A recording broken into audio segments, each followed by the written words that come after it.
তুমিও খাও।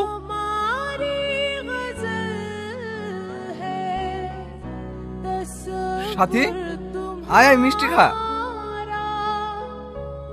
গাড়ি তুই কিনলি? না না, অত টাকা আমি কোথায় পাবো? তুই না কিনে দিল। তুই না কিনে দিল? হ্যাঁ, লে মিষ্টি খা। না না, আমি মিষ্টি খাবো না। কেন, তোর মিষ্টি খুব পছন্দ না? লে হা কর। বলছি তো খাবো না।